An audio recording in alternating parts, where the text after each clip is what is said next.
He walked in with a cane and a canvas jacket, and they didn't even look up. Not really, not the way you look at a person. They looked at him the way people look at something they've already decided doesn't matter. A glance, a categorization, a dismissal, all in the space of half a second. Then they went back to what they were doing. That was their first mistake. His name was James Earl Washington, 74 years old, 6 feet tall in his younger days, still close to it now, despite the slight curve that had crept into his spine. He had a broad face, deep brown skin, weathered by decades of sun and wind and things far worse than weather. His hands were enormous, the kind that looked built for work, because they had been. His eyes were dark and steady and gave nothing away, which had been true of him since he was 19 years old and learned that the world reads everything a black man shows on his face. He wore a plain grey long-sleeve shirt under the canvas jacket, dark trousers, boots that had been re-soled twice, a cane he'd been using for 8 months following a knee surgery that had been a long time coming. He carried no visible markers of who he was. He never had. That was a choice. James lived in a small house on the eastern edge of Clover Creek, Tennessee, a town of about 11,000 people tucked between 2 ridgelines in the lower Appalachians. The house had belonged to his mother, and before that to her parents, and the names went back further than most people in Clover Creek would have been comfortable thinking about. He had moved back 4 years ago when his wife Gloria was diagnosed with Parkinson's. They had lived in Memphis for 30 years, James in logistics management, Gloria teaching 5th grade with the kind of dedication that left permanent marks on the people she taught. When the diagnosis came, they decided together, quietly and without drama, to go back to Clover Creek. Gloria passed 14 months after the move. James had been alone in that house for 2 years and 7 months. He kept busy, fixed things, drove to the library on Tuesdays because the librarian, Cora Pemberton, was one of the few people in town who spoke to him like a complete human being without requiring anything in return.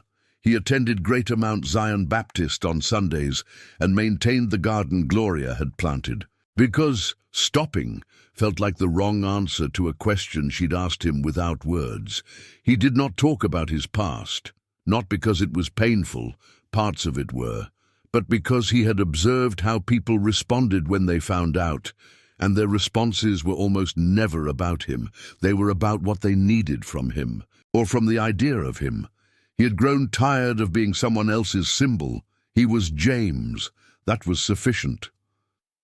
The gun shop was called Ridgeline Firearms, and it sat at the intersection of County Road 7 and the Old Mill Highway in a building that had been a farm supply store in a previous life. The owner had built it into the kind of place serious shooters drove from 2 counties away to visit. 3 employees were working the floor that Wednesday morning. Brandon Kowalski was 26, senior floor associate, by virtue of 3 years of tenure and a personality that filled whatever room he was in, whether the room wanted it or not. He could tell you the specifications of nearly every firearm in the building. He could not tell you the name of a single veteran who had walked through the door. Cody Marsh was 23, Brandon's audience more than his colleague, the kind of person who echoes another person's opinions so reliably that he stopped forming his own. And Marcus Webb was 21, 6 weeks into the job, still figuring out who he was in this environment, which meant figuring out how much of Brandon Kowalski to absorb and how much to resist. The owner was not there that morning. His name was Daniel Pruitt. He was 53, with close-cropped silver hair and the quality of stillness that comes not from size, but from years in environments where unnecessary movement was a liability. He had left at 8:30 for a meeting with his accountant in the next town over. He did not know what was going to happen while he was gone. James Washington pushed through the front door at 10:47. The bell above it rang. Brandon looked up, took him in, the cane, the age, the plain clothes, and went back to the pistol he was cleaning. "Be with you in a minute," James stood inside the entrance, looking around with the unhurried attention of a man who had learned to observe spaces before committing to them. Then he walked to the counter. "Morning," he said. His voice was low and even, the kind that carries without effort. "What can I do for you?" "Looking for a home defense firearm. Handgun, reliable, manageable recoil. I'll be using it one-handed on occasion." He indicated the cane briefly. "Left side is giving me some trouble." Brandon's expression shifted in a way that he probably didn't think was visible, but it was. He reached under the counter and produced a compact pistol, setting it on the mat without much ceremony. "This is a popular option." James reached for it. Brandon's hand moved just slightly, not quite pulling it back, but creating a small friction, an unnecessary pause. "You handle guns much?" Brandon asked. "Some," James said. "Only asking because we want to make sure customers are comfortable. Liability thing." He picked up the gun himself and began explaining its features in the slow, deliberate cadence of someone who has decided their audience needs simple words. He explained things that did not need explaining. "The thing about home defense," Brandon continued, "is you want to think about whether you can handle the stress of the situation. A lot of people buy for home defense and freeze up when it matters." He glanced at Cody briefly, "especially if they're not used to high-pressure situations." "Is that right?" James said. It was not a question. "What's your background with firearms?" "Military," James said. A small pause. "Which branch?" "Army." "Like National Guard?" The question landed with a particular weight that Brandon did not feel, and James absorbed without expression. "No," James said. "Not National Guard." "Support role? Logistics? Something like that?" "Something like that," James said quietly. Brandon nodded as though this confirmed something he'd suspected. He turned back to the case. "Combat training and home defense are pretty different skill sets. Just because you carried a weapon in the military doesn't mean you're equipped for a home situation. Different psychology." He looked up. "No offense." "None taken." Cody straightened up from the end of the counter. "You know what might actually help? Those home security camera systems are real good now. Some you can monitor right from your phone." A pause. "Might be worth considering. Before the firearm route." Silence. James looked at Cody, then at Brandon. His expression hadn't changed once since he walked through the door. "Is there someone else I can speak with?" he asked. "Owner's out. Won't be back till noon, probably." The tone made clear that waiting was not a genuine offer. "I'll wait," James said. Brandon blinked. That wasn't the expected response. James made his way to a bench near the front window, lowered himself onto it with deliberate care, and pulled a small, worn notebook from his jacket. He uncapped a pen and began to write. The employees exchanged looks. Brandon made a small, dismissive gesture. Cody drifted back to the rifle section. Marcus Webb stood near the back wall, looking at the old man on the bench. Then he picked up a box of ammunition that needed restocking and carried it to the back room and stood there for a while in the quiet, thinking about something he couldn't quite name. James Washington sat on that bench for 41 minutes. He wrote. He occasionally looked out at the parking lot and the ridgeline beyond, the long green line of trees against the sky. Once, he reached into his jacket pocket, produced a small folded photograph, looked at it for a moment, and put it back. At 11:52, a dark green pickup pulled into the lot. Daniel Pruitt pushed open the front door and stepped inside. His eyes moved across the room the way they always did. The old habit, the automatic inventory, counter, staff, cases, door, and then the bench by the window, the man sitting on it. Daniel Pruitt stopped walking. He stood completely still in the middle of his own store. Keys still in his hand, door swinging shut behind him. He stood there for 3 full seconds. Then something happened to his face that no one in that building had ever seen. Daniel Pruitt, known for a composure so absolute that his employees sometimes joked he was part machine, went completely unguarded. His jaw tightened, his eyes went bright. He drew one short, sharp breath through his nose. Then he walked across the room, measured, deliberate, like a man carrying something fragile. He stopped 2 feet from the bench. The man looked up. Daniel Pruitt came to attention. Not the casual imitation of it, the real thing. Weight distributed, shoulders squared, chin level, heels together. The posture of a man standing in the presence of something that commanded it without asking. "Command Sergeant Major Washington," he said. His voice was completely steady, except that it was not. "Sir, it is an honor to stand in front of you." The room was absolutely silent. James Washington looked up at him, long and slow. Then the faintest thing, not quite a smile but the ghost of one, moved across his face. "At ease, Pruitt," he said quietly. "I'm just here to buy a pistol." Daniel did not move for another moment. Then he exhaled. He pulled a chair from behind the counter and sat across from James, leaning forward slightly, elbows on his knees. He looked at his 3 employees, at each of them in turn. "Do you know who this man is?" No one spoke. He nodded slowly, as though this was the answer he expected. "This is Command Sergeant Major James Earl Washington, United States Army, retired. 31 years of service, 3 tours in Vietnam. He was at Hughes City in 1968. Some of you know what that means, and some of you don't, and the ones who don't should read about it tonight and understand that he was 20 years old when he went through it." The refrigerator hum of the display case was audible in the silence. He re-enlisted after Vietnam, served in Grenada, Panama, the Gulf. He received the Distinguished Service Cross, the Silver Star, 2 Purple Hearts. Daniel paused. "And he spent 6 years at Fort Benning training NCOs. Something in the range of 4,000 soldiers during that time." He looked at Brandon. "I was one of them. When I was a 22-year-old buck sergeant who thought he knew everything, Command Sergeant Major Washington was one of my primary instructors. What I know about leading people, about taking care of the person in front of you, I learned in rooms where this man was teaching." His voice stayed level. "And when he walked into this building today, he was treated like an inconvenience." Brandon's face had gone the color of old paper. "I wasn't here," Daniel said. "So someone needs to tell me what happened, and it needs to be honest." Brandon spoke first.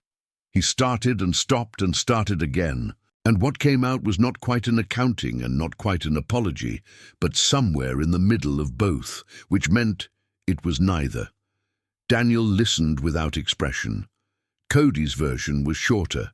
Cody's version was also more accurate. Marcus Webb said, "I didn't say anything wrong, but I didn't say anything right either." "I think that was wrong." Daniel looked at him for a moment. Then he nodded. He turned to James. "Sir, I apologize on behalf of this business and the people in it. That doesn't fix what happened. But I want you to hear it said directly." James looked at him. "I appreciate that, Daniel." A pause. Daniel almost smiled. "You haven't called me Daniel since the academy." "You hadn't earned it yet," James said. "Back then." Brandon stepped around the counter. He stopped in front of James Washington and stood there, visibly working through something. Not whether to apologize, that calculation was done, but how to say something true after a long practice of saying things that were not. "Sergeant Major Washington, sir." His voice had dropped to something none of his co-workers had heard from him before. "I spoke to you in a way I had no right to. I don't have words for how wrong that was. I'm sorry." James looked at him for a long moment. "How long have you worked here?" 3 years. "Sir, you know firearms well?" "Yes, sir." "That's worth something. Knowledge is worth something." James held his gaze. "The question is what you do with it. Whether you use it to help people or to make yourself feel taller than the person across the counter." A pause. "You're not a bad young man." "Bad," You're an underdeveloped one. That's fixable. Brandon stood very still. Yes, sir, he said quietly. Cody's apology was shorter and less articulate, but more purely felt. He said he was sorry and looked like he meant it and didn't try to explain, which was the right instinct. Marcus Webb waited until the others stepped back. Then he walked over and stood in front of James, and something was working in his face that he hadn't decided how to handle yet. Sergeant Major Washington, I'm Marcus. I grew up here in Clover Creek. He paused. My grandfather was in Vietnam. He passed when I was 11. He never talked about it.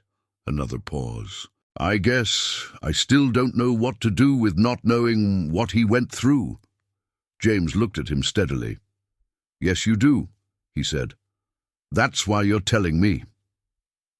He reached into his jacket and produced the small folded photograph he'd looked at on the bench. He held it out. It was old, black and white. A group of soldiers outside a bombed building. Third row, second from the left, a young man whose face shared certain features with the one standing in front of him. Marcus stared at it. I served with your grandfather, James said quietly. Franklin Webb, from Clover Creek, Tennessee. One of the finest soldiers I served with in 2 tours. He talked about this town. He talked about his family. He held the photograph out further. You should have this. Marcus took it carefully. He looked up at the ceiling for a moment.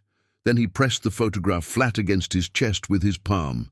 Thank you, he said, barely audible. Thank your grandfather, James said. He earned it.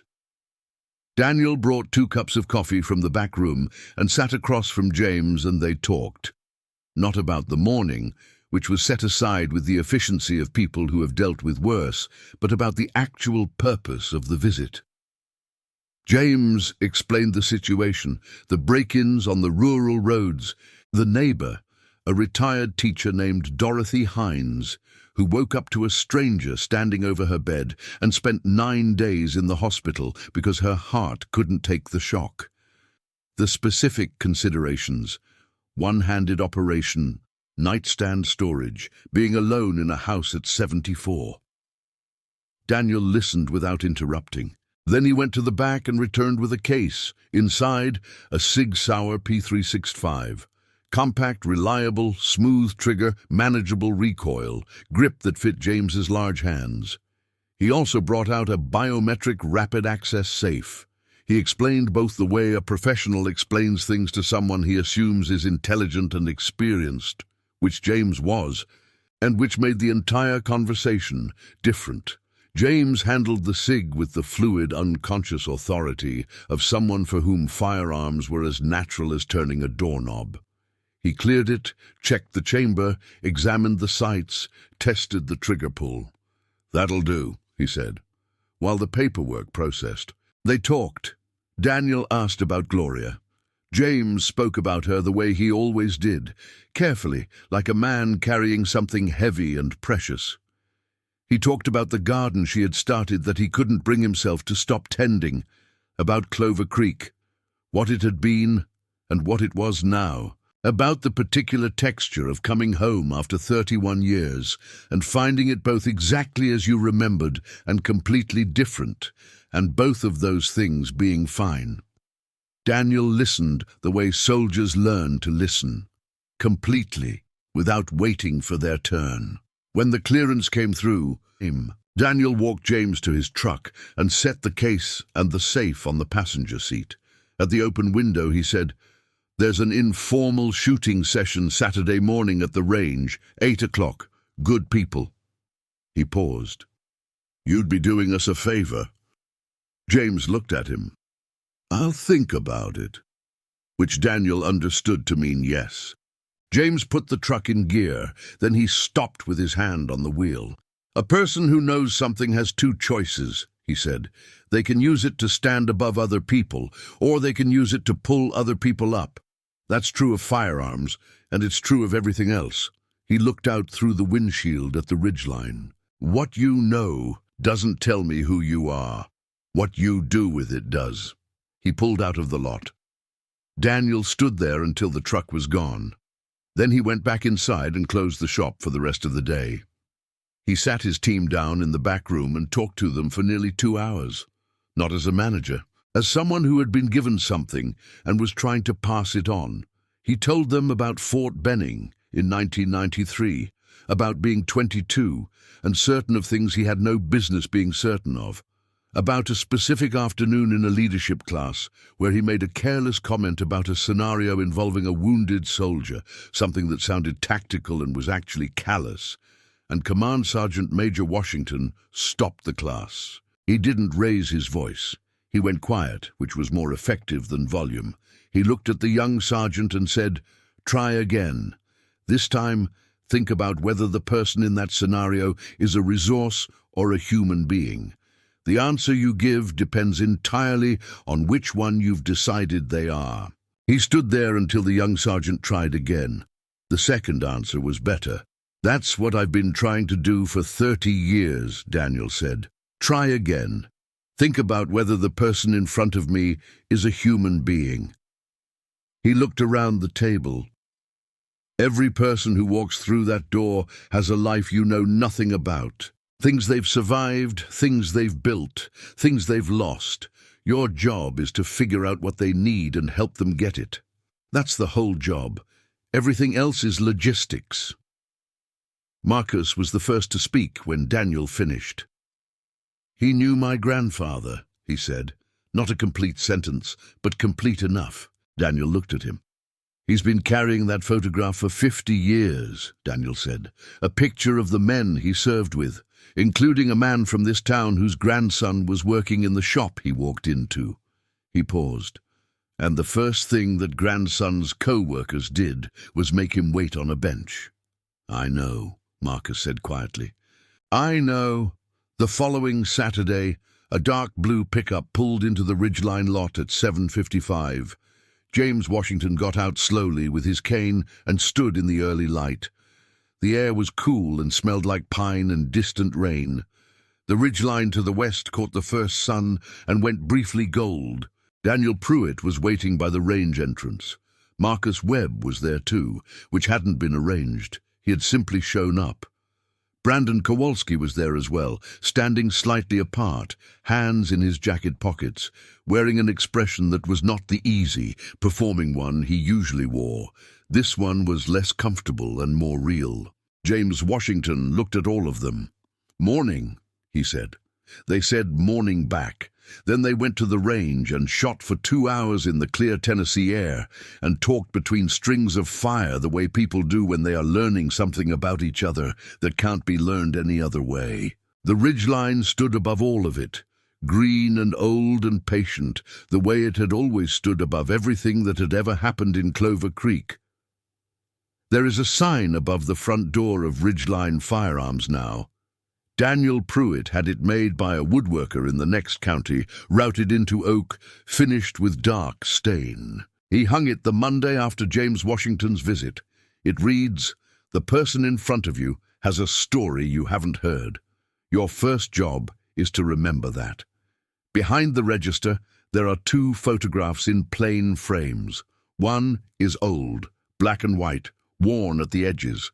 A group of soldiers in Vietnam. Third row, second from the left.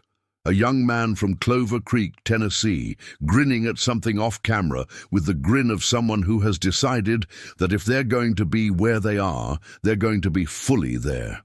Marcus Webb put it there. He asked Daniel if he could. Daniel said he couldn't think of a better place. The other photograph is newer. An older man at a shooting bench, cane leaning against the partition, a pistol held in both hands with complete authority, eyes downrange. Beside him, a young man watches with the expression of someone learning something he knows he'll carry for the rest of his life. James Washington doesn't know that photograph is there. When someone asks about it, and people do, Daniel Pruitt tells them the whole story. He has told it many times.